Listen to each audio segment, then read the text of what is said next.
Então, retomando aqui, o relator vota por dar provimento ao recurso voluntário, cancelando as exigências, né? E traz elementos subsidiários caso reste vencido. Aberto para debate, colegas. Presidente, eu fiz algumas anotações, eu vou ser bem breve, pelo adiantar da hora. A gente já tem se deparado aqui na turma com outra composição, claro, de vários casos em que o assunto é esse. A criação de uma empresa com, no caso da acusação, com o propósito de efetuar a venda de imóveis com uma tributação que seria diferente daquela que se a venda houvesse sido realizada pela empresa que permanece, mas que claramente, nos autos, foi criada pela empresa detentora da propriedade. E isso tem sido enquadrado como uma fraude, ou seja, um dispositivo legal bem antigo, de 65, se eu não me engano, 64. Temos mais de 60 anos no direito brasileiro essa previsão da fraude. E assim tem sido enquadrada. Nesse caso aqui, me pareceu isso bem nítido, pela proximidade dos fatos. Tenho que me concentrar aqui nessa venda, é isso que nós estamos analisando. Poderia eu tentar, vamos dizer assim, inferir ou especular sobre outras vendas, e se essa empresa fizesse outra venda de um desses imóveis que fizeram parte da sua constituição do capital, ou se entrasse no mercado imobiliário, nada impede, ela não é mais uma concessionária da Toyota, mas isso é especulação. O que nós temos que nos concentrar, no entender, é nessa venda, é a venda da sede da concessionária da marca, e que ela se deu ali no ano calendário, essa venda se deu no ano calendário de 2013, início, pagamentos em 2014, acho que são dois processos. Então, os dois processos eles se concentram nessa venda. Para essa venda, me parece que houve-se uma fraude, uma constituição de uma sociedade nesse propósito, e que vários fatos, aí eu não vou repetir os fatos, o próprio relator já transcreveu parte deles. A empresa ela comprou, a empresa DIL comprou sob um valor menor do que o valor de valorização do ITBI, que já era um valor pequeno, porque a empresa, o imóvel foi vendido a 6 milhões. Ela havia tratativas anteriores à própria propriedade, à própria compra. Antes disso, já havia tratativas. Como é que ela vende antes de ser proprietária? Ela não tinha dinheiro, foi a constituidora, os constituidores, o senhor, acho que é José, que é a sigla inicial DIL, né? Ele faz os empréstimos, empréstimo para que a venda se concretize. A empresa não tem funcionários, a contadora é uma funcionária da empresa, no caso aqui, Motolândia, né?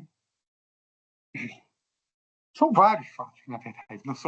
Não houve outros, em 5 anos, não houve outros processos de atos de compra e venda naquele objeto social.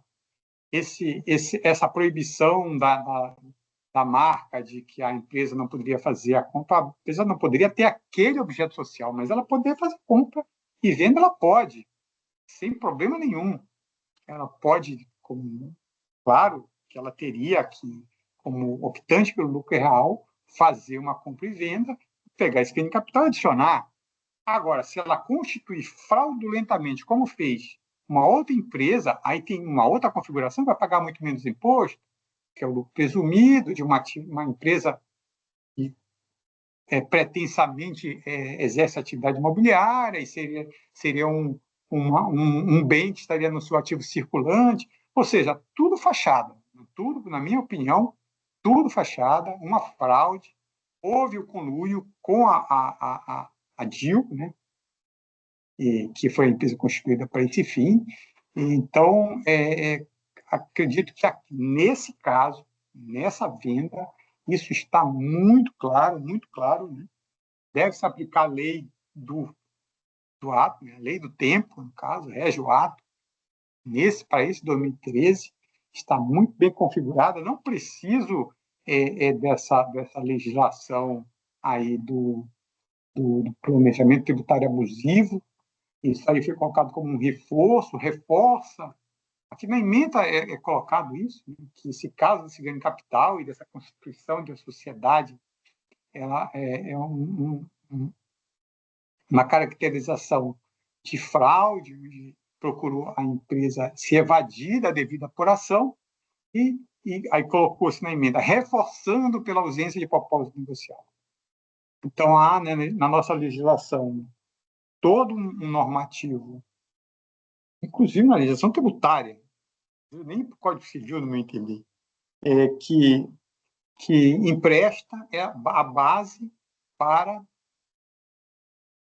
a percepção de que o que aconteceu aqui foi o cometimento de dois fatos legais e previstos: a fraude e o conluio entre DIL e o seu criador, no caso, a Mutolândia. Também eram os mesmos sócios, única venda, mesmo endereço, enfim, vários fatos, empréstimos. Aqui a empresa chega próxima de alegar que aqui, tentar justificar o fato de não ter funcionários, que eu não sei qual foram as suas palavras, mas eu acho que tentou insinuar de que poderia se valer de métodos de inteligência artificial para funcionar. Eu acredito que foi isso. Mas chega a ser ridículo, no meu entender, esse tipo de insinuação. Não foi com essas palavras, mas foi. Não tem funcionários, não tem como funcionar, não tem como exercer essa atividade. Hold para tratar dos bens de sucessão familiar, no meu caso, no meu entender, aqui para o ano do calendário 2013, é retórica, foi fraude, na verdade, para venda que já estava, inclusive, alinhavada. Por último, eu ainda não tenho a multa isolada, também se confirmando a autuação, entendo ela cabível mesmo, cumulativamente, assim prescreve a lei. E quanto ao abatimento dos tributos da DIL, é que eu me reservo, vou escutar os colegas do debate, me reservo o direito de ainda não me pronunciar, mas até o final do julgamento eu me pronunciarei sobre esse pedido, que eu não tenho aqui um entendimento ainda fechado. É isso, presidente. Muito bem, conselheiro Lisandro. Na reabertura da nossa sessão, apenas para constar aqui, quando o vídeo for disponibilizado no YouTube, estamos julgando os itens 15 e 16 da pauta da reunião ordinária da segunda turma ordinária da primeira Câmara, primeira sessão de julgamento. O primeiro processo debatido, trazido, relatório e voto do conselheiro relator é o item 16, processo 11.080.738.432/2018-06, cujos fatos são os mesmos que deram ensejo à autuação objeto do item 15, processo 11.080.724.942/2019-79. O relator votou por dar provimento ao recurso voluntário e estamos em fase de debate, onde o conselheiro Lisandro apresenta suas primeiras razões de divergência. Eu gostaria de fazer um comentário que é o seguinte. Na atividade imobiliária, a receita da atividade é aquela produzida pela venda de imóveis construídos ou adquiridos para revenda. Isso abre e fecha aspas para a ementa do acórdão 1102-001425 de relatoria do conselheiro Lisandro. Eu corroboro a divergência apresentada pelo conselheiro Lisandro, as suas razões, né, que vão de encontro às do conselheiro relator, que passo aqui os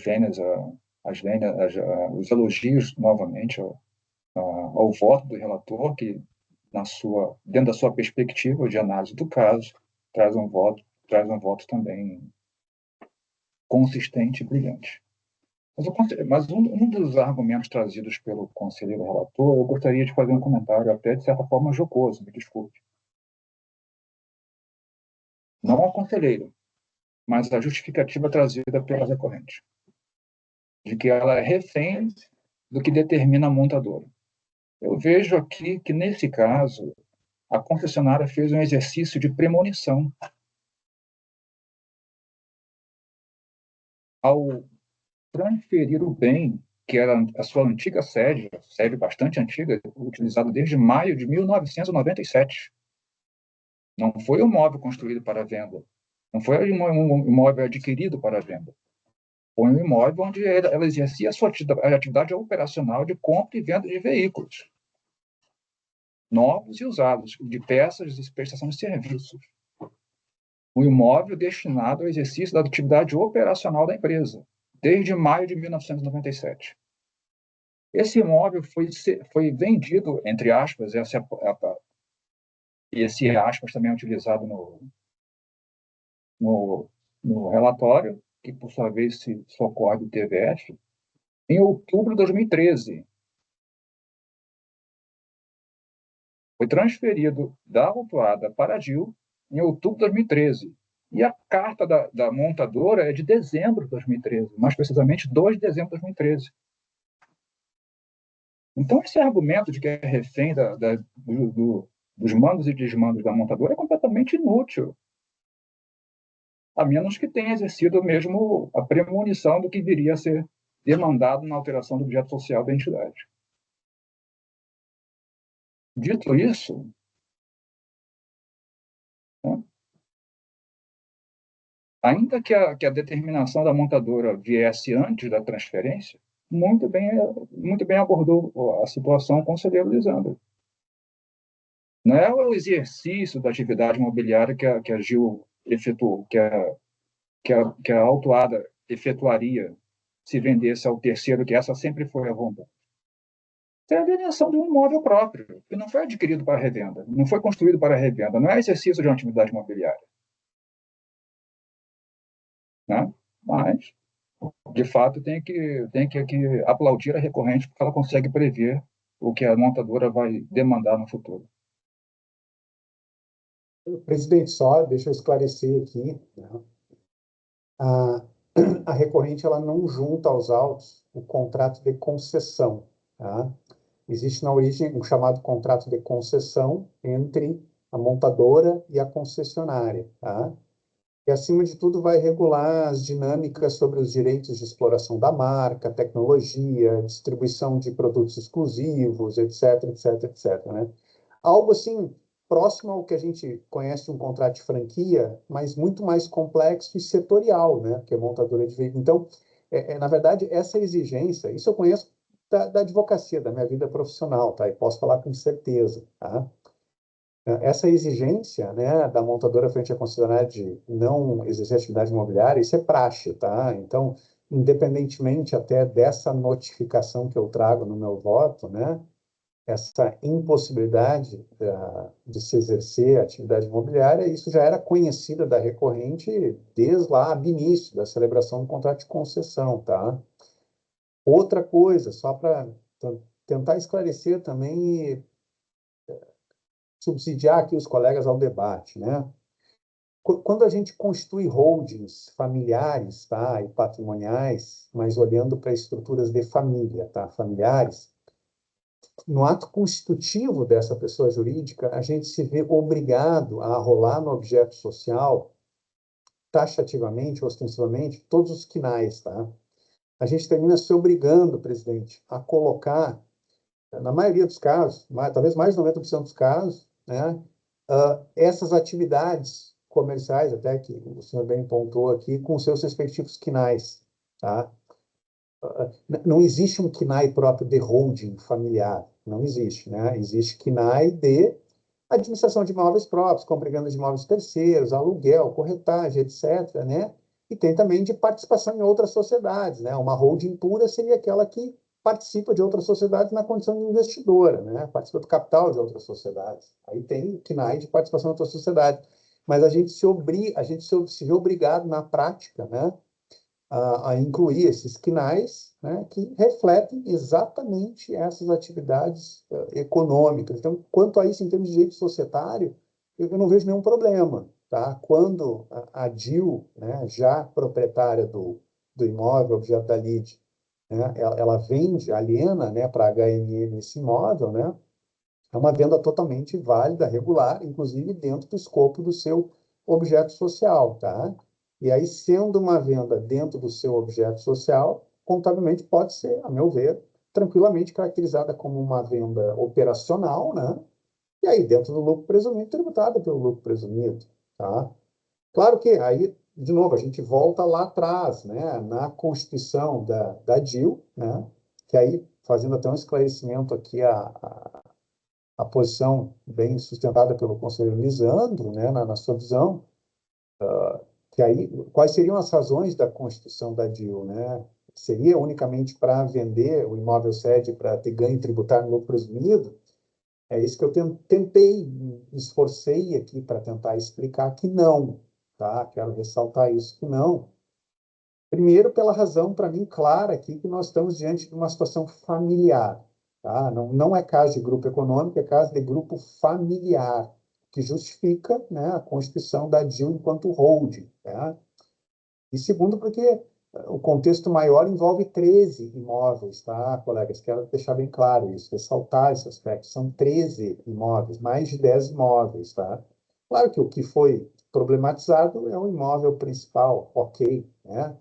Mas vai destacar também que todo esse contexto é de uma empresa familiar, né? E que até então essa empresa familiar ainda não tinha feito a organização patrimonial e de planejamento sucessório do seu patrimônio, né?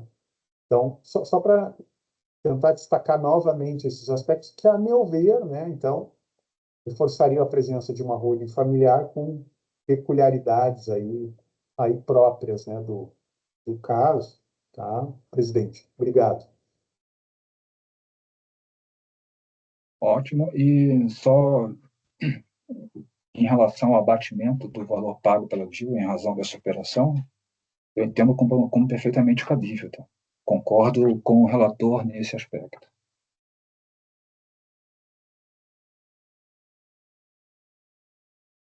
Bom, eu também fiz algumas anotações aqui, como Lisandro, e eu queria colocar alguns pontos. Primeiro, a questão da data, né? As datas são muito próximas, e eu estou falando de venda do fiscalizado, né, do recorrente para a DIL e depois da DIL para a HM. E o valor teve um aumento muito grande. Para mim, quando o Gustavo começou a leitura, eu achei que o recorrente ia justificar esse valor. Porque, para mim, pode ser justificável. E eu vou dar um exemplo. No prédio em que eu resido, havia um apartamento que estava à venda. Ele foi vendido por um valor X. Um fundo comprou esse imóvel e investiu nele, fez uma baita obra de 6 meses e vendeu o imóvel depois por 4x. 4x. Então, assim, ele vendeu por um valor muito maior 6 meses depois, um tempo curto, né? Que se você não tivesse provas disso, numa situação qualquer, ia causar um estranhamento. Como assim? Você comprou esse imóvel por X e vendeu por 4x? Como é possível isso acontecer? Né? E se você tiver provas disso, é possível isso acontecer sim. Né? Então, nesse caso, eu entendi que ele ia justificar por que ele vendeu por 1 milhão e 7 meses depois, esse imóvel foi vendido novamente por 6 milhões.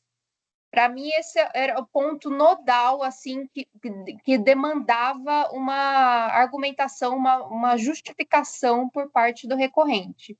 Mas ele não justificou. Ele se baseou na questão da Toyota, que eu acho, assim, absurda. Absurda. Você colocar a culpa na exigência de um cliente seu.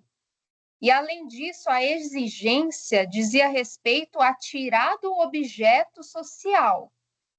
Né? Uma exigência, diga-se de passagem, ridícula, né? Mas a Toyota teria seus motivos lá. Então, tirar do objeto social, mas como a primeira instância disse, isso não impediria que ele vendesse um imóvel.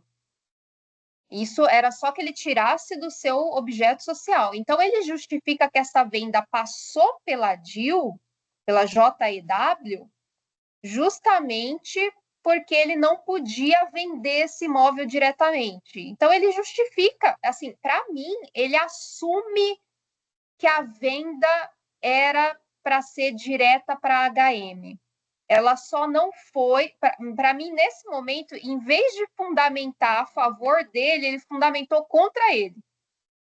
Porque ele assumiu que a venda era para a HM, que ela só não foi direta para a HM porque tinha a Toyota ali no meio impedindo essa venda direta. Então, tá bem, a venda foi indireta. Ele ter usado a DIL eu entendo que existe, é uma holding, eu não entendo que ela não existe, eu não entendo que ela está amarrada a esse negócio, pela demonstração dela ter 13 imóveis, dela fazer operações, né, com outras empresas, mostram sim que ela é uma empresa que existe e que tem um propósito, além dessa venda desse imóvel, ela tem um propósito negocial, né? Mas, para mim, o que peca é essa questão de ele não justificar por que tão desarrazoável o valor, tão desarrazoado o valor nessa segunda venda em um período de tempo tão curto. Para mim, isso que pega. Né?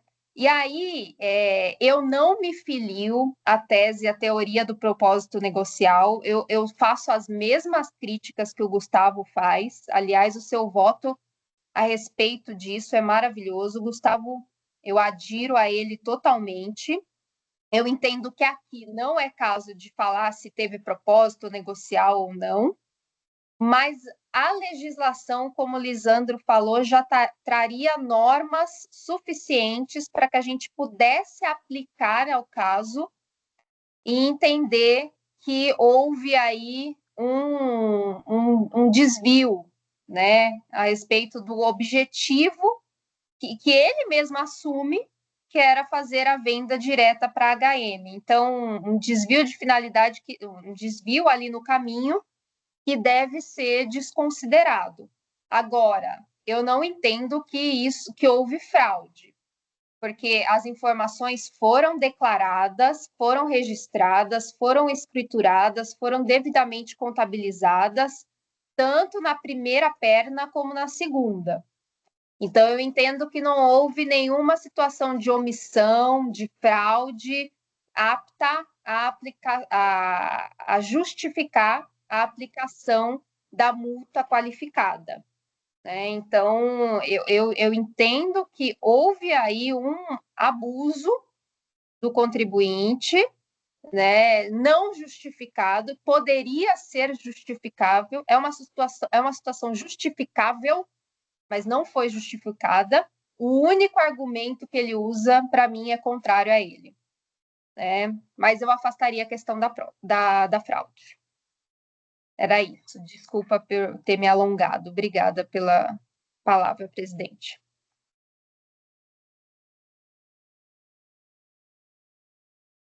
Imagina.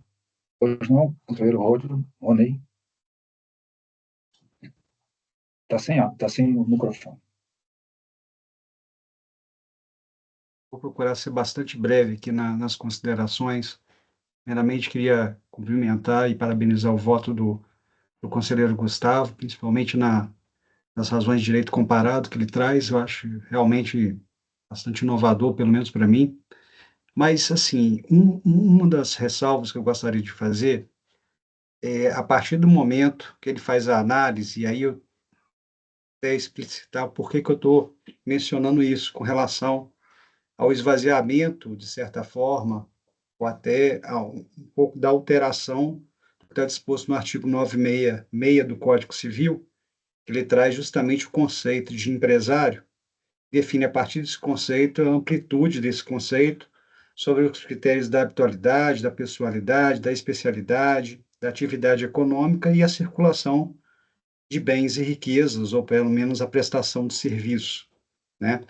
Isso daí, a partir do momento que você reúne para você fazer uma análise dessa, um caso envolvendo como seja uma empresa familiar, um grupo econômico que for, eu creio que a gente não tem condição de fazer uma análise meramente pontual, ou até como citando o que você já disse em outras oportunidades, como uma foto, mas sim como um filme, né? Me chamou a atenção algumas, algumas coisas em relação a esse processo. Por exemplo, na folha 154 a 157, a gente tem lá a escritura pública de compra e venda, né? Da compra e venda do imóvel em questão pela DIL, em que a fiscalizada vendeu esse imóvel para a DIL em 12/12 de 2013, segundo esse documento. Quando a gente vai verificar um pouco mais à frente, na folha 158 e 161, esse contrato particular de promessa de compra e venda, celebrado entre a DIL e a HMM, a gente vê que foi firmado 3 meses antes, ou seja, em 6 de setembro de 2013, né?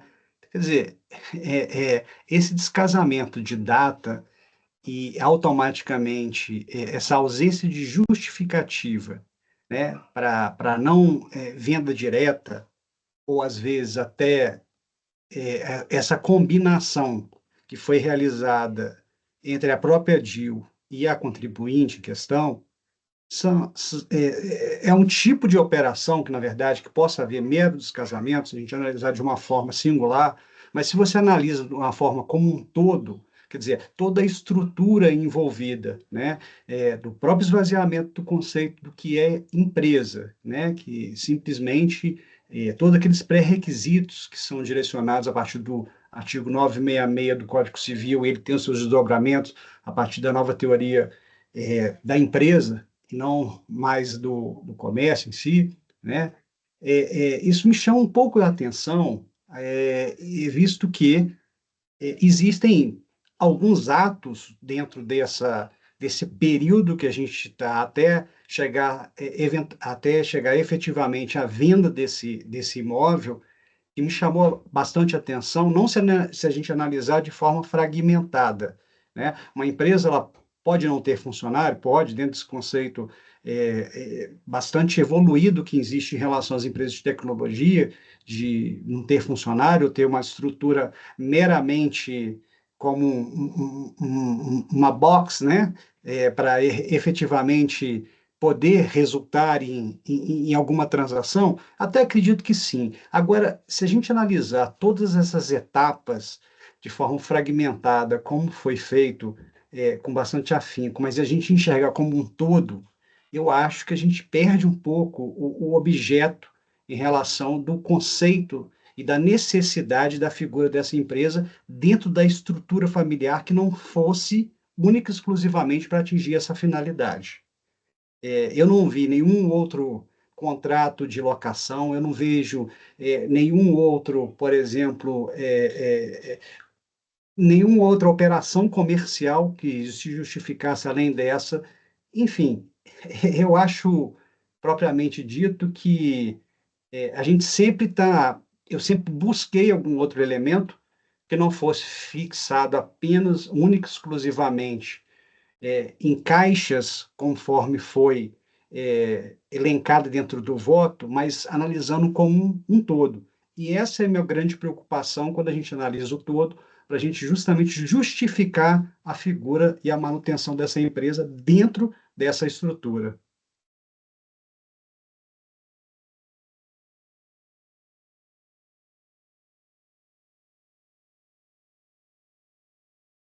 Não, perfeito, Rony. Presidente, posso tentar ajudar num esclarecimento aqui? Excelente, Rony. Sabe que quando eu costumo ler primeiro o relatório fiscal, o termo de verificação fiscal, tá? Eu tenho esse hábito, tá? A primeira peça que eu leio, né? E confesso que quando eu terminei de ler, eu pensei, nossa, extremamente bem elaborado. Eu pensei, extremamente bem elaborado, no detalhe, né? Tanto na parte fática, societária, contábil, fiscal, etc, etc, etc, etc. Beleza. E, claro, depois eu fui confrontar com a minha análise da documentação, né? E depois com as razões, acordo da DRJ e razões postas no recurso voluntário, né? E aí eu comecei me deu o direito de fazer uma outra leitura, né? Deixa eu tentar trazer dois esclarecimentos aqui a partir das suas colocações que eu considero totalmente pertinentes, tá? Com relação a elas, Sônia, primeiro, com relação a datas, né? Verdade, as datas, como a conselheira Cristiane falou, são próximas e elas podem preocupar, principalmente quando o Rony levanta a data da escritura pública, tá, pessoal, de compra e venda. Aí, pessoal, eu queria chamar a atenção num aspecto importante, que aí eu fui me dar conta só depois, quando eu li o recurso voluntário e fiz uma outra leitura, né, para além da visão posta no TVF, qual seja. Quando a gente sabe, né, mas às vezes a gente se esquece disso. Quando a gente fala de compra e venda de imóveis, há sempre dois momentos. Há um momento da negociação propriamente dita, que é traduzida na promessa de compra e venda, né? E, via de regra, esse contrato de promessa de compra e venda, ele fica de gaveta, ele se torna um contrato de gaveta e muitas vezes nem é levado a registro para não pagar o ITBI, né? E, eventualmente, não pagar ganho de capital, imposto sobre ganho de capital. Então, que é o caso aqui dos autos, tá? O caso dos autos, em termos de negociação, né, e de intenção de venda do imóvel, ele é primeiro ancorado juridicamente no contrato de promessa de compra e venda, que obviamente é anterior à escritura pública, né? Eu só queria chamar atenção para isso. A negociação em si, a intenção enquanto manifestação de vontade, né? Isso é um negócio jurídico. O contrato de promessa de compra e venda entre a DIL e a HMM, referente ao imóvel da autuação, ele já havia sido firmado em 6 de setembro de 2013. Né? Então, tem aqui uma diferença de 1 ano e 3 meses entre a constituição da DIL e a promessa de compra e venda do imóvel. Então, aqui nesse aspecto, eu vejo que o recorrente tem um ponto importante aqui com relação às datas, olhando datas, né? Que aí eu considero aqui como primeira data importante da manifestação da intenção, né? Da promessa de compra e venda, e não da escritura pública, né? Aqui eu considero a escritura pública como, claro, uma formalização importante, que é o que perfectibiliza a transferência da titularidade do imóvel, do bem imóvel, né? Conforme a regras do Código Civil. Mas em termos negociais, contratuais, de intenção de negócios, para mim, vale a data do contrato de promessa de compra e venda. Isso é um ponto, que é uma data anterior, tá? Depois, como você bem levantou, Rony, de fato, quando a gente analisa a norma, o sentido do artigo 966 do Código Civil, o conceito de empresário, e dali se extrai o conceito de empresa, né? A partir da teoria da empresa do direito italiano, superando a teoria dos atos de comércio da França, né? A gente observa realmente a questão principalmente como você levantou, da habitualidade, né? Concordo, é íncito a característica do empresário e, portanto, da atividade empresarial, do 966 do Código Civil, a habitualidade, tá? e uma atividade econômica organizada em torno dos fatores de produção, mão de obra, capital e tecnologia, certo? Bom, concordo plenamente. No entanto, eu quero fazer uma ressalva que nem sempre, talvez fique claro para todo mundo, tá?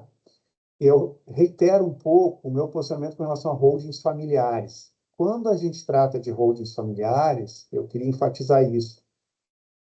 Holdings familiares, colegas, na minha visão, elas nunca são constituídas com caráter empresarial, porque isso vai contra a própria intenção de uma holding familiar. Diferente de uma holding pura ou de uma holding mista, etc., que a gente vê nos grandes grupos econômicos, principalmente envolvendo empresas internacionais ou controladores exteriores. Essa é uma outra história, é uma outra composição. Quando a gente faz um raio-x especificamente, né, para holdings familiares, cuja intenção, pessoal, não é outra, senão de melhor organizar o patrimônio da família e fazer o planejamento sucessório, eu não consigo ver caráter empresarial. Por mais que ela seja registrada à junta comercial, tá, pessoal? Porque alguém possa dizer, não, já que ela tem registro da junta comercial, ela tem caráter empresarial. Não, pessoal, quero deixar bem claro, tá? Porque a junta comercial, ela aceita o registro de atos constitutivos de alterações societárias de pessoas jurídicas que não tenham caráter empresarial, tá? Eu quero deixar bem claro. Porque o certo seria registrar essas sociedades no cartório de pessoas jurídicas, tá, pessoal? Quando a pessoa jurídica não tem caráter empresarial. Mas a junta comercial aceita registro de sociedades não empresárias, leia, sociedades simples, sociedades de pessoas, salvo, obviamente, a sociedade de advogados, que o registro é só na OAB, né? Só na OAB. Mas eu queria ressaltar isso, tá? Eu não vejo em holdings familiares clássicas como essa, tá?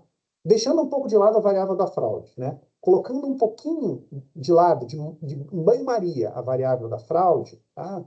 Que é uma outra discussão, eu não vejo como imputar natureza empresarial a uma holding familiar clássica, cujo objetivo não é ganhar dinheiro com a proteção patrimonial e o planejamento sucessório. Não é. É justamente proteger o patrimônio da família e planejar a sucessão, evitar brigas entre filhos e pais, pais e filhos, e entre os filhos entre si, sabe?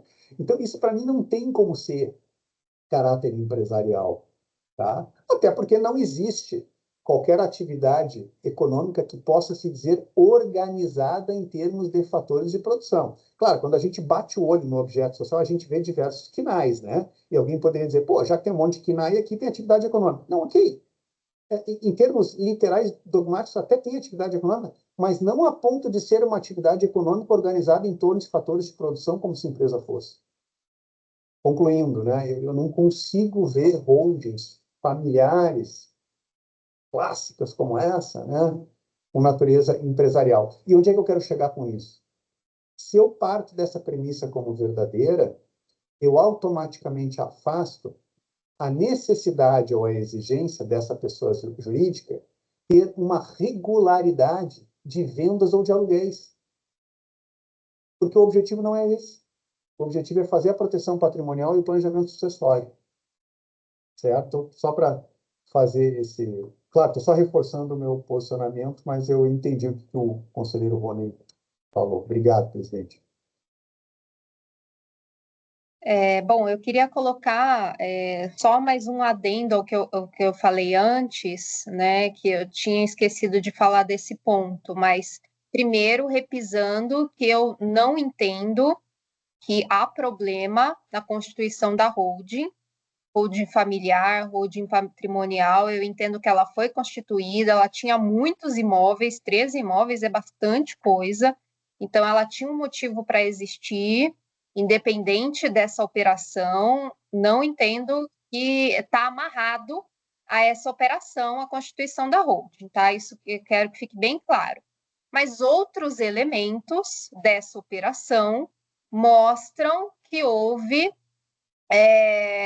não houve uma operação padrão, normal, justificável, né? Então, aqueles argumentos que eu falei, e eu coloco mais um, que é a questão do pagamento.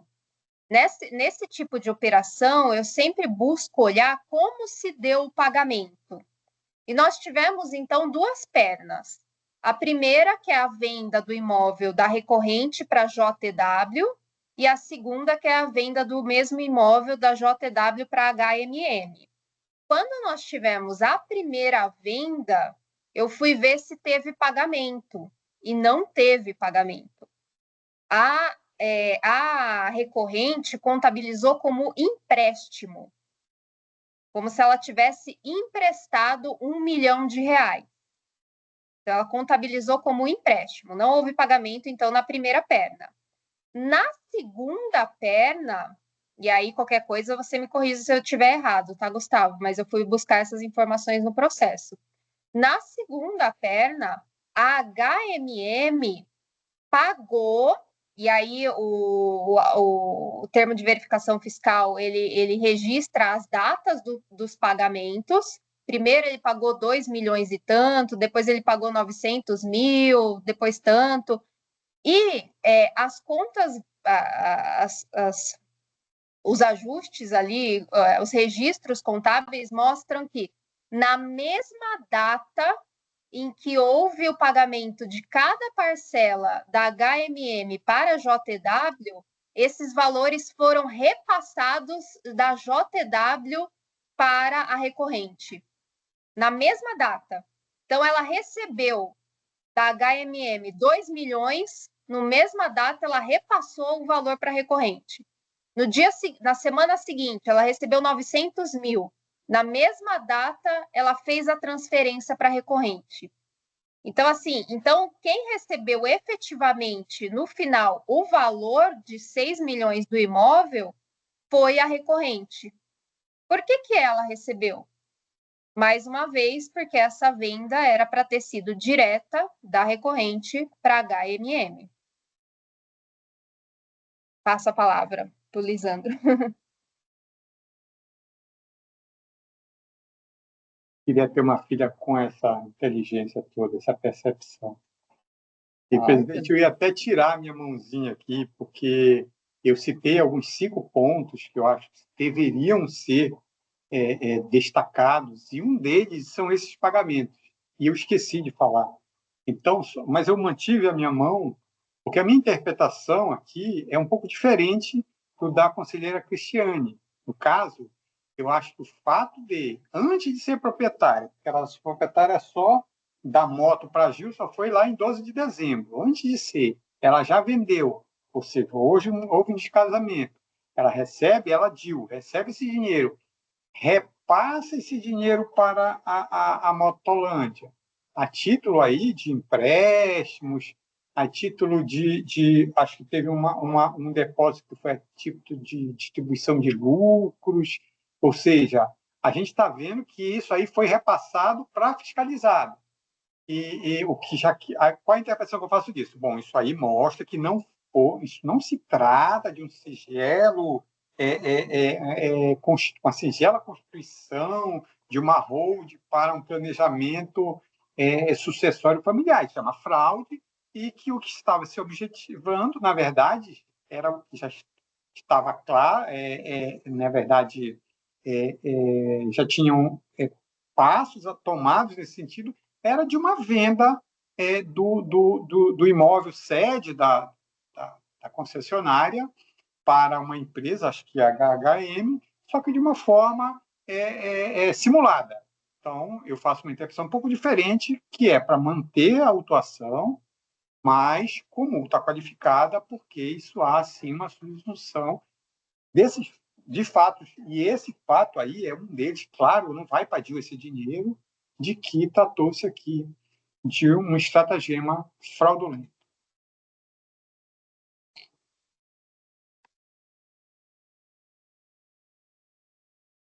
Tá, primeiro, parabéns pelo voto, né, do conselheiro Gustavo, muito didático, esclarecedor.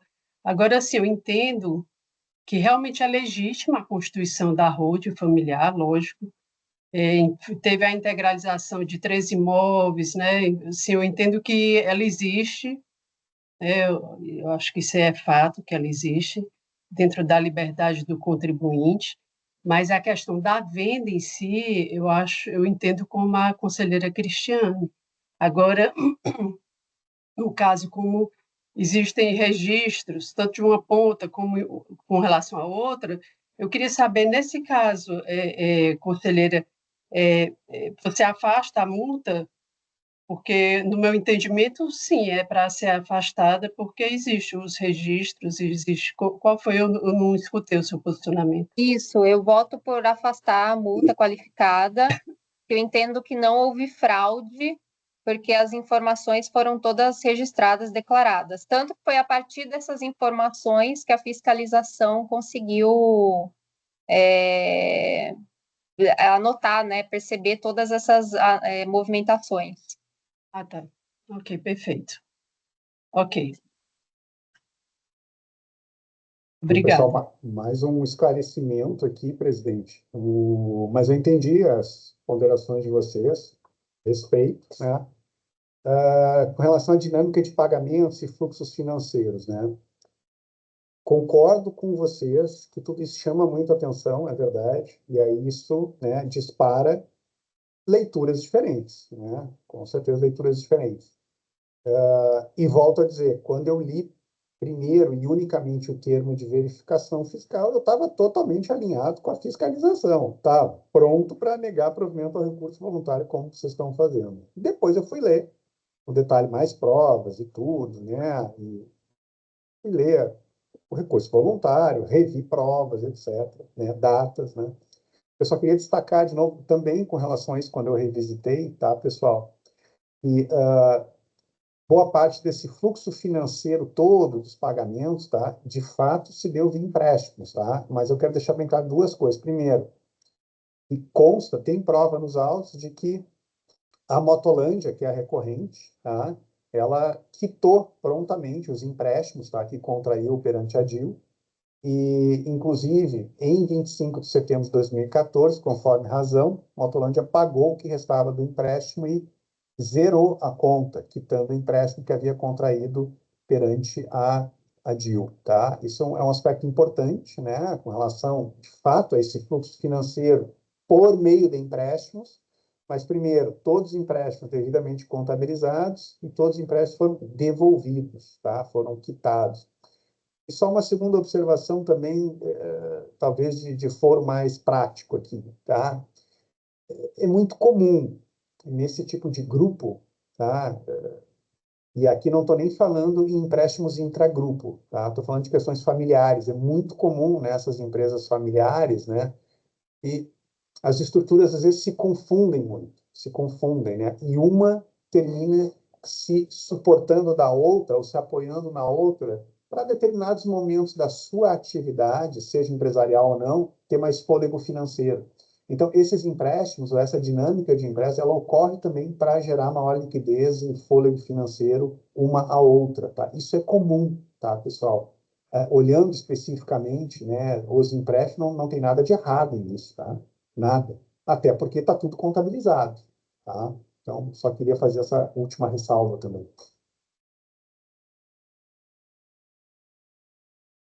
Mas obrigado, presidente.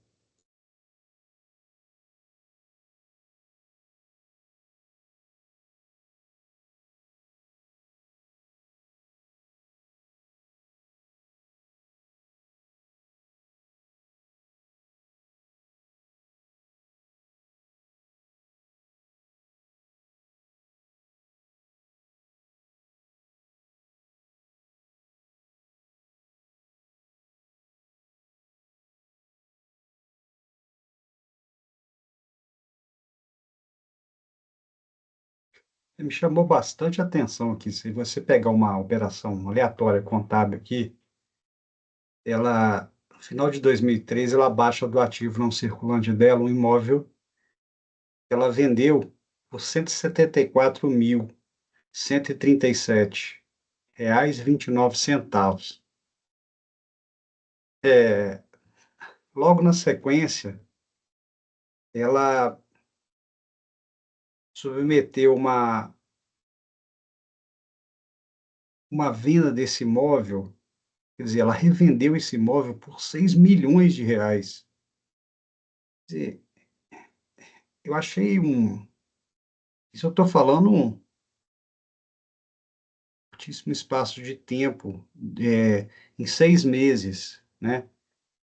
Ainda que eu creio que exista dentro do mercado imobiliário determinadas operações que podem realmente se revelar um lucro estrondoso, mas a gente está falando aqui de mais de quase 5.000%, né? Algo bastante incomum, ainda que seja a gente está tratando do mercado imobiliário, né?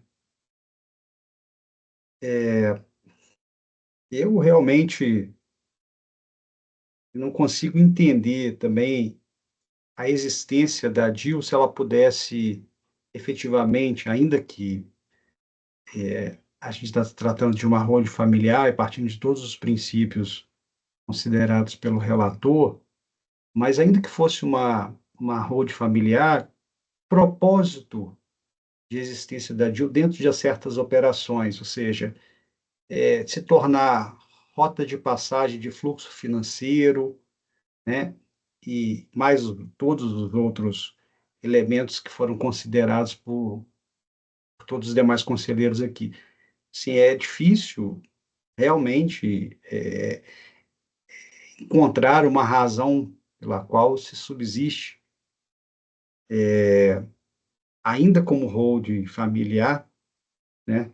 Se a gente vai só somando certos argumentos que foram adicionados pela fiscalização e algumas vezes a própria contribuinte não trouxe as provas suficientes para justificar ou não a, a consistência dessa empresa, a manutenção dessa empresa. E eu, presidente, cheguei a uma conclusão e estou pronto para votar.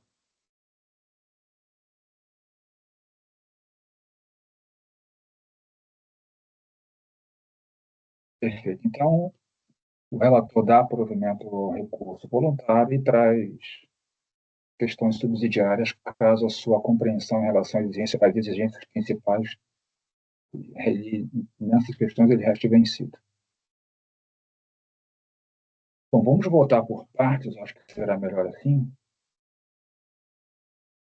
Vamos voltar primeiro à exigência principal de R e de CS. Como vota o conselheiro Lisandro? Presidente, só peço licença para parabenizar, já foi feito, mas é merecido, a confecção do voto, traz de uma forma bem didática, um posicionamento bem claro. Claro, a gente tem que até se esforçar para rebater e necessariamente tentar rebater, se não concordar, claro, com esses argumentos. E em seguida, aí, peço vênia também para divergir, para, no mérito, dar parcial provimento ao recurso, por conta do voto posterior, né, dos elementos posteriores, que é a qualificação da multa. No caso, eu votaria somente pela retroatividade benigna e também por conta da compensação dos tributos que foram pagos pela DIL na mesma operação. Já que essa foi a mesma operação, essa operação ela está sendo considerada como feita pela fiscalizada, um ganho de capital auferido pela fiscalizada, aqui acho que seria de bom tom fazer essa compensação, já foi pago, e diminuir o tributo devido. Acho que é só isso que está votando por enquanto, né, presidente? Porque eu tive que justificar, porque dá parcial provimento, por quê, né? Teria que explicar por quê. Muito bem. Então, quanto às exigências principais, o senhor diverge do relator e nega nessa parte provimento ao recurso. Presidente, a questão da responsabilidade, ela está sendo apreciada agora ou vai ser apreciada na sequência? Na sequência. Vamos por Ok. partes aqui, até para facilitar a redação do dispositivo.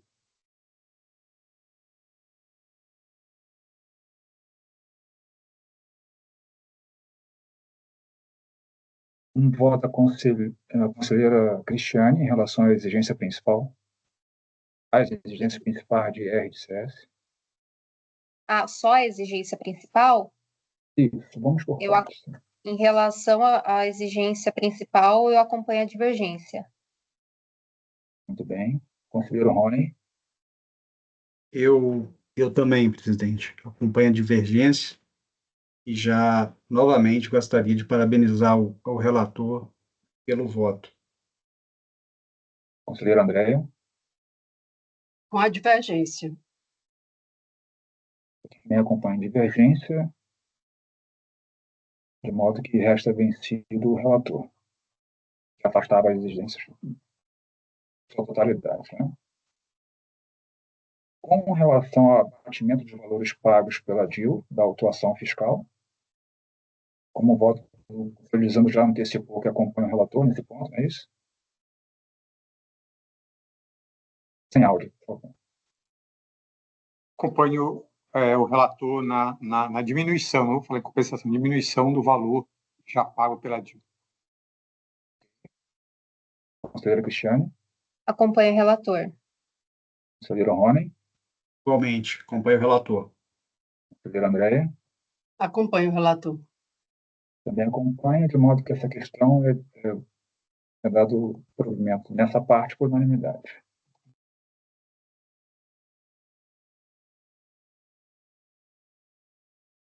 Em relação à qualificação da multa de ofício, como voto o conselheiro Lisandro, já que o conselheiro Gustavo, na continuidade do seu voto, afasta a qualificação caso houvesse vencido na exigência, na manutenção da exigência.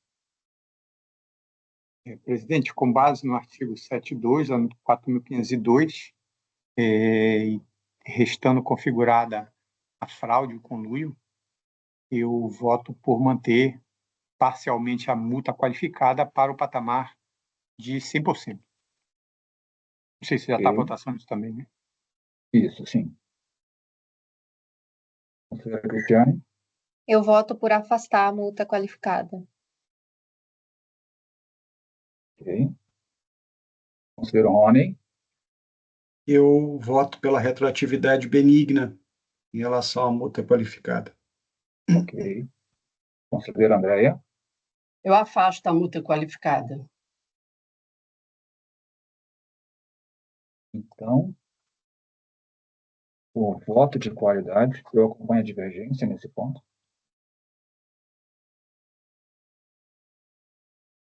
Mantida a qualificação da multa de ofício, reduzindo-a patamar de 100%, dada a retroatividade benigna.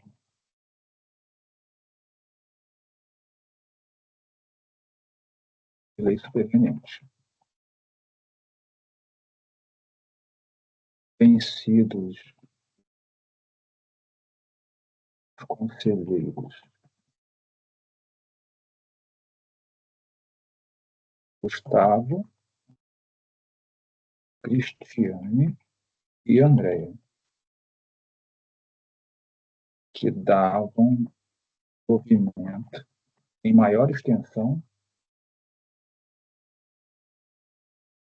para afastar a qualificação da multa. Bem, próximo.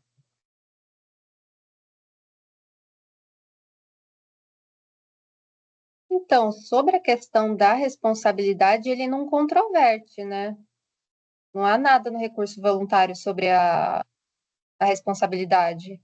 O Cris, rapidinho antes, rapidinho, Cris, não seria o caso da gente avaliar a concomitância da multa isolada, ainda na pessoa jurídica aqui da recorrente, antes da responsabilidade solidária?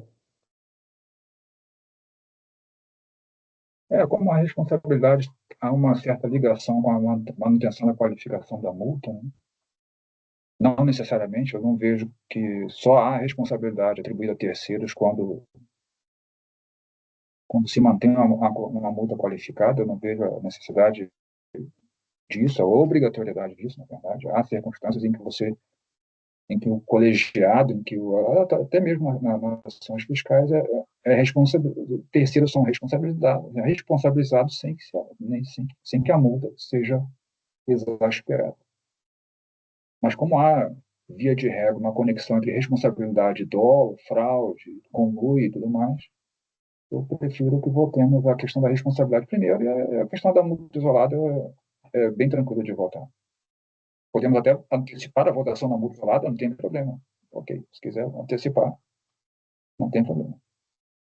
Não, eu só Mas pensei porque a gente estava analisando a esfera da pessoa jurídica, da recorrente, depois do contribuinte, depois demais, mas só tudo bem, levantei, pode ser. só para não passar pode. por cima. Então, bom, então façamos assim, sigamos a sugestão do relator, não tem problema algum. Quanto à multa isolada por estimativas inadimplidas, o relator também vota subsidiariamente por afastá-la, como vota o conselheiro Lisandro. Cabo divergência para manter as multas isoladas. Conselheira Cristiane. Com o relator. Conselheiro Rony. Eu voto com o relator. Conselheira Andréia. Acompanho o relator. Eu acompanho divergências, de modo que, por maioria de votos,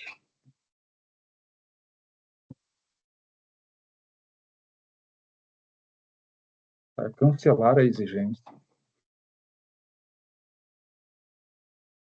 multa isolada, vencidos os conselheiros Lisandro e Fernando. E a Mantinha.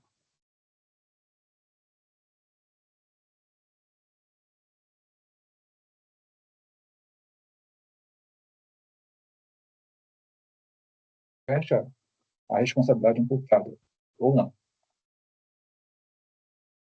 A responsabilidade parece que é o encaminhamento do voto do conselheiro Gustavo foi a dar provimento, né?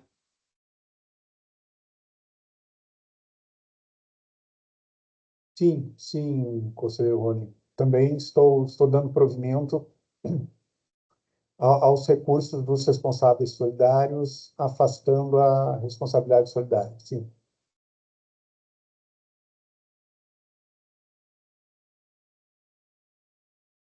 Sim, mas a questão levantada pela conselheira Cristiane é se as partes controverteram a responsabilidade, trouxeram essa matéria para discussão. Mas Parece que não. se eles não controverteram essa questão da responsabilidade, o doutor Gustavo não teria se manifestado com relação à manutenção ou melhor, ao afastamento dessa responsabilidade, né? Parece que não sei se no recurso voluntário, se houve alguma manifestação, doutor Gustavo, eu realmente eu não observei isso. Não há. Eu estou até repassando aqui, porque na origem aqui, pessoal, colegas, eles fizeram um recurso conjunto, tá? É um recurso só para todo mundo.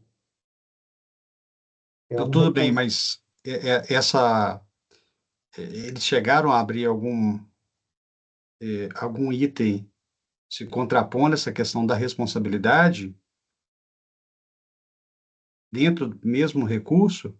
Vamos lá, item específico, até vou repassar, tá? Já faz um tempinho, né, que eu fiz esse voto, mas até vou repassar aqui de novo, rapidamente. Aqui, estou repassando.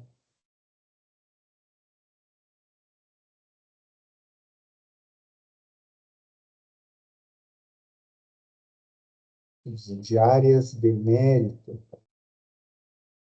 Porque a própria DRJ não tratou sobre isso, né? Estou com um acordo aqui da DRJ.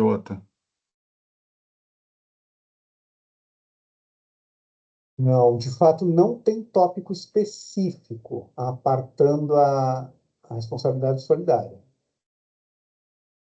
Então, essa lide tem que ser delimitada. Eu sugeriria ao relator que fizesse uma observação no início do voto, que essa questão da responsabilidade não está sendo controvertida, de modo que a gente não poderia deliberar sobre a questão. Só chegar até o final aqui, presidente, rapidinho, de novo, do recurso, multa qualificada.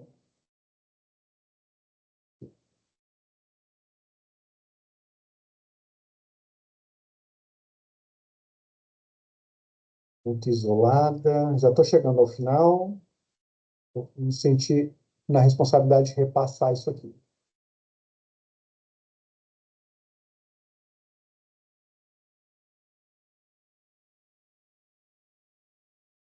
Não, ele não aparta e não separa, em tópico apartado, e nos pedidos, declarar nulidade do auto, total provimento, recálculo, abatimento do que já foi recolhido, redução da multa.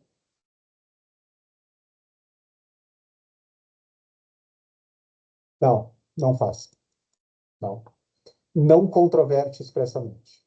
Não, de fato, não controverte. Usa outra técnica processual, né? Coloca todo mundo como recorrente, na verdade, no mesmo recurso e não controverte de forma isolada a responsabilidade solidária. Não, de fato, não. Então, só está de acordo em fazer uma observação em relação a isso no início do voto, tá bom? E a gente não julga essa matéria porque não foi trazida. Está de acordo? Exato. De acordo, de acordo, de acordo. Então, com isso, encerramos a votação. Deixa eu passar aqui o dispositivo ainda passível de alguns ajustes. Acordo os membros do colegiado em dar parcial provimento ao recurso voluntário nos seguintes termos. Por maioria de votos, para manter as exigências principais, vencido o relator que dava provimento. Por unanimidade de votos, para autorizar o abatimento dos valores dos tributos pagos pela DIU. Depois eu vou colocar direitinho aqui o nome empresarial completo. Por voto de qualidade, mantida a qualificação da multa de ofício, reduzindo-a, contudo, ao patamar de 100%, dada a retroatividade benigna de leis provenientes, vencidos os conselheiros Gustavo, Cristiano e Andréa, que davam provimento em maior extensão para afastar a qualificação da multa. E por maioria de votos, para cancelar a exigência de multa isolada, vencidos os conselheiros Lisandro e Fernando, que a mantinham, concomitantemente com a multa de ofício.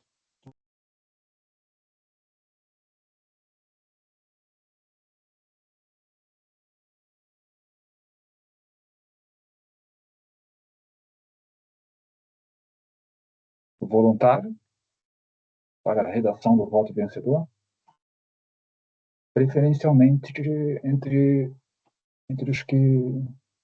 Preferencialmente não é necessário que seja assim, né? Eu, Lisandro e Rony, em função da manutenção da qualificação da multa de ofício. E como o conselheiro Rony acompanha o relator no cancelamento da exigência da multa isolada, isso não seria problema, já que essa parte foi vencida por maioria.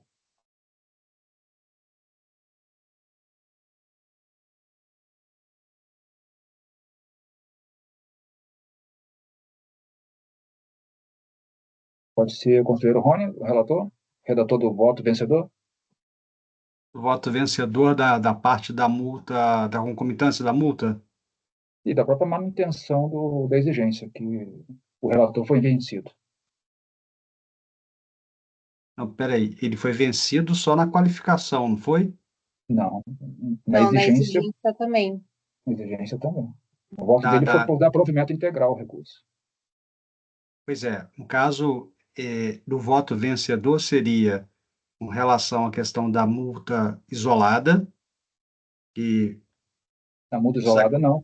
Muito Não, isolada da não, que multa nessa parte qualificada. o Mas da relacionamento multa qualificada, desculpa, da multa qualificada e com E do relação. principal. Perfeito. tudo bem? Tudo bem. Pelo menos agora isso dá um crédito de horas aí no cumprimento de metas. Designado para redigir o voto vencedor, o conselheiro Ron.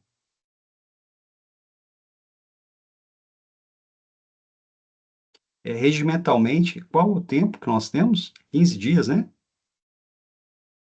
15 15 dias. dias. Após a publicação, não é? Isso. Isso. Dá. Perfeito.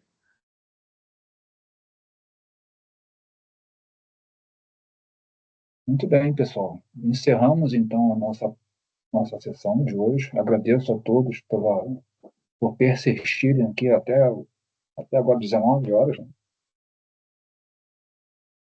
Voltaremos amanhã às 9 da manhã para seguimento da nossa reunião ordinária. Com isso, peço à conselheira Cristina a gentileza de encerrar a gravação.